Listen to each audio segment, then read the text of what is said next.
नमस्कार दोस्तों, इस वीडियो में आपको मिलेगा भारतीय संस्कृत की निरंतरता के विषय में बताया जाएगा। साथ ही साथ जो कला स्टूडेंट के लिए इम्पोर्टेंट फैक्ट हैं उन पे भी चर्चा होगी। तो इस वीडियो में बने रहिए और आइए देखते हैं। हमें आरंभ से ही एक ऐसी सभ्यता और संस्कृति की शुरुआत दिखाई पड़ती है जो तमाम परिवर्तनों के बावजूद आज भी बनी हुई है। इसी समय मूल आदर्श आकार ग्रहण करने लगते हैं और साहित्य और दर्शन कला और नाटक तथा जीवन के और तमाम क्रियाकलाप इन आदर्शों और विश्व दृष्टि के अनुकूल चलने लगते हैं। ये जो मैं आपको बता रहा हूँ ये एनसीईआरटी बुक की है और एनसीईआरटी बुक की जो तरीका होता है वो विधिवत समझाना होता है। तो आप ध्यान से मन लगा के पढ़ते रहिए और पढ़ते रहिए और पढ़ते ही रहिए, क्योंकि अभी लॉकडाउन चल रहा है और आप इस टाइम अच्छे से तैयारी करेंगे तो आपका अच्छा सा तैयारी होगा। क्योंकि इस टाइम जो नहीं तैयारी कर रहा है, जो नहीं पढ़ रहा है, वो समझ लीजिए कि अपने पैर पे कुल्हाड़ी मार रहा है। ठीक है, क्योंकि इसी समय ऐसा समय है कि आप पढ़ेंगे और कुछ जो आपके कंपटीशन से आगे हैं उनको भी आप मात दे सकते हैं। ठीक है, तो इस समय विधिवत ध्यान से पढ़ते रहिए। विशिष्टता और छुआछूत की प्रकृति का आरंभ दिखाई पड़ता है इस समय से, जो बाद में बढ़ते बढ़ते असह्य हो जाता है। यही प्रवृत्ति आधुनिक युग की जाति व्यवस्था है। यह व्यवस्था एक खास युग की परिस्थिति के लिए बनाई गई है, जिसका उद्देश्य था उस समय की समाज व्यवस्था को मजबूत बनाना और उसे सख्त और संतुलन प्रदान करना। किंतु बाद में यह उसी समाज व्यवस्था और मानव मन के लिए कारागृह बन गई। फिर भी यह व्यवस्था लंबे समय तक बनी रही। उस ढांचे के भीतर बंधे रहते हुए भी सभी दिशाओं में विकास करने की मूल प्रेरणा इतनी प्राणवान थी कि उसका प्रसार सारे भारत में और उससे आगे बढ़कर पूर्वी समुद्रों तक पहुंच गया था। इतिहास के इस लंबे दौर में भारत अलग थलग नहीं रहा। ईरानियों और यूनानियों से चीनी और मध्य एशिया तथा अन्य लोगों से उसका संपर्क बराबर बना रहा। 3-4 हज़ार वर्षों का यह सांस्कृतिक विकास और उसका अटूट सिलसिला अद्भुत है।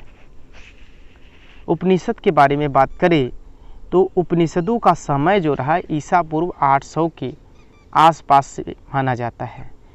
वे हमें भारतीय आर्यों के चिंतन में एक कदम और आगे ले जाते हैं और यह लंबा कदम होता है। उपनिषद में जांच पड़ताल की चेतना और चीज़ों के बारे में सत्य की खोज का उत्साह दिखाई पड़ता है। यह सही है कि सत्य की यह खोज आधुनिक विज्ञान की उपनिषद पद्धति से नहीं की गई है, फिर भी उसके दृष्टिकोण में वैज्ञानिक पद्धति का तत्व मौजूद है। वे किसी किस्मत के ठहवाद को अपने रास्ते में नहीं आने देते। उनका जोर अनिवार्य रूप से आत्मबोध पर है, व्यक्ति की आत्मा और परमात्मा संबंधी ज्ञान पर है। उन दोनों को मूलतः एक कहा जा सकता है। वह वस्तु जगत को मिथ्या तो नहीं कहा गया है, उसे आपेक्ष रूप से सत्य कहा गया है। आंतरिक सत्य के एक पहलू के अर्थ में उपनिषदों का सामान्य झुकाव अद्वैतवाद की ओर है और सारे दृष्टिकोण का इरादा यही मालूम होता है कि उस समय जिन मतभेदों का कारण भयंकर वाद विवाद हो रहे थे उन्हें किसी तरह कम किया जाए। यह समन्वय जो था, समन्वय का रास्ता, सामंजस्य का रास्ता था। जादू टोने की दिलचस्पी या उसी किस्मत की लोकोत्सव ज्ञान को सब शक्ति से निरुत्साहित किया गया है और बिना सच्चे ज्ञान की कर्म कांड और पूजा पाठ को व्यर्थ बताया गया है। उपनिषदों की सबसे जो प्रमुख विशेषता है सच्चाई पर बल देना। उपनिषदों की मशहूर प्रार्थना में प्रकाश और ज्ञान की ही कामना की गई है। असत्य से मुझे सत्य की ओर ले चल, अंधकार से मुझे प्रकाश की ओर ले चल, मृत्यु से मुझे अमरत्व की तरफ ले चल। बार बार हमें एक बेचैन मन झांकता दिखाई पड़ता है जो निरंतर किसी खोज के किसी प्रश्न का उत्तर पाने में लगा है। ऐतरेय जो ब्राह्मण हैं, ऐतरेय ब्राह्मण में इस लंबी अनंत अनिवार्य यात्रा के बारे में एक स्रोत है। क्या स्रोत है कि हर श्लोक का अंत इस टेक से होता है, चवय वेति चवय वेति। तो चरय वेति जो है, चरय वेति हे यात्री इसलिए चलते रहो, चरय वेति, ठीक है, हे यात्री इसलिए चलते रहो। व्यक्तिवादी दर्शन के लाभ और हानियाँ के बारे में देखें तो उपनिषदों में बराबर इस बात पर जोर दिया गया है कि कारगर रूप से प्रगति करने के लिए जरूरी है कि शरीर स्वस्थ हो, मन स्वस्थ हो और तन मन दोनों अनुशासन में रहे। ज्ञानार्जन या और किसी की तरह की उपलब्धि के लिए संयम, आत्मपीड़न और आत्मत्याग जरूरी है। इस प्रकार की तपस्या का विचार भारतीय चिंतन में सहज रूप से निहित है। गांधी जी के नेतृत्व में जिन जन आंदोलन ने भारत को हिला दिया, उसके पीछे जो मनोवृत्ति काम करती रही है, उसकी सही समझ के लिए इस विचार को समझना जरूरी है। भारतीय आर्य अपने से भिन्न और विश्वासों और जीवन शैलियों के प्रति चरम सहनशीलता के कारण उन झगड़ों को बचाते रहे हैं। अक्सर समाज को खंड खंड कर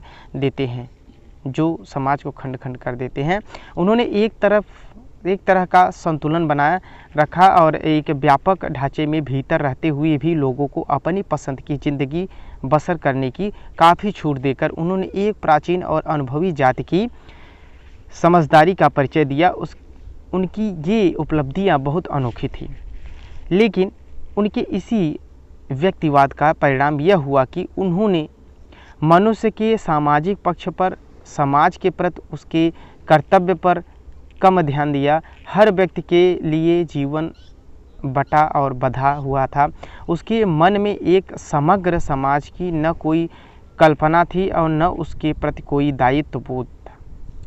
इस बात का भी कोई प्रयास नहीं किया गया कि वह समाज के साथ एकात्मकता महसूस करे। इस विचार का विकास शायद आधुनिक युग में हुआ। किसी प्राचीन समाज में यह नहीं मिलता, इसलिए प्राचीन भारत में इसकी उम्मीद करना गैर मुनासिब होगा। व्यक्तिवाद, अलगाववाद, ऊंच नीच पर आधारित जातिवाद पर भारत में कहीं अधिक बल दिया जाता है। बाद में हमारी जनता का दिमाग इस प्रवृत्ति का बंदी बन गई है कि हमारे पूरे इतिहास में यह एक बहुत बड़ी कमजोरी रही।